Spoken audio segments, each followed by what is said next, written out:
Hey everyone, welcome to another episode from Pro Engineering.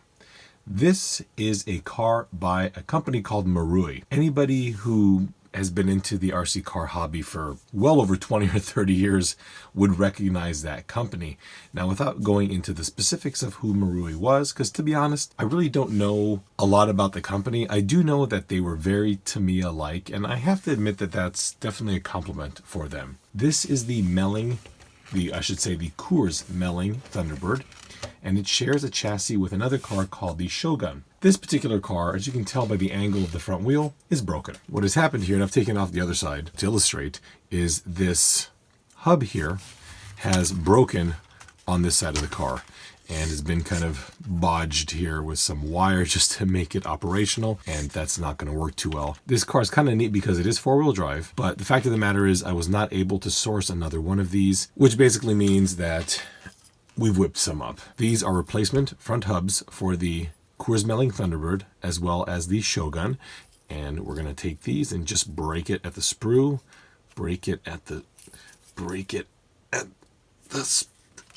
there we go. We've broken it at the sprue, and they are going to be a direct replacement to the other hub. I always like to see bits of ingenuity that help to keep these cars running. It may be a little bit crude, but I'm sure the car got a little bit more runtime than it otherwise would have.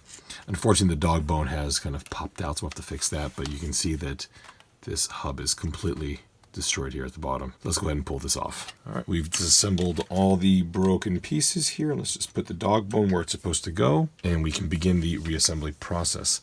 I have to admit that I don't know what kind of bearings this car takes. I've really had very little experience with this vehicle. It looks like these are 10 by 6 millimeter bearings, or maybe even 11. I haven't measured anything. If anybody knows what bearings to buy for this car, it'd be much appreciated. In the meantime, we're just going to throw the old bushings back in there. I should also point out that it's a good idea to take a screwdriver, a flathead screwdriver, just clean off these inside faces here, just in case you have any residue, because that will prevent the bearing from seating properly, and both the inside and the outside. You can see there's just a little bit of residual on there. All right, at this point here, we'll just slot the hub back in, put in the little retaining hub here, pop it right back where it was. You should not be required to do anything to the holes, as these are self-tapping screws, and they should very easily just tap right on in. When they stop, please stop turning. Do not over torque nylon. So there's one, and I'll put on the other side. To any Marui fans who may be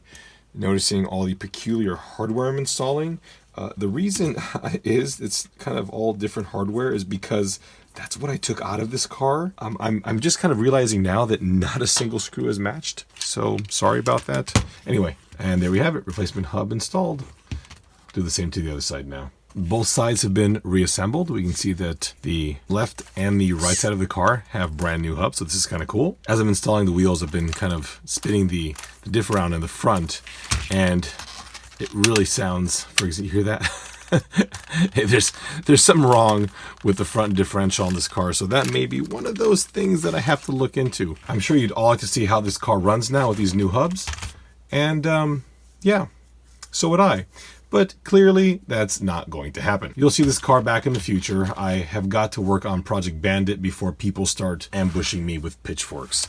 Anyway, I just wanted to show you these new hubs for this car, and hopefully we can breathe some life into this old Marui. Well, folks, thank you all so much for watching. If you are interested in these front uprights, the link is in the description as well as the part number. And you can find me on Facebook and Instagram at Pro Engineering on both. And remember to check out the band Blue Pinto, who allows me to use their music in my videos, and a link to their page is in the end credits.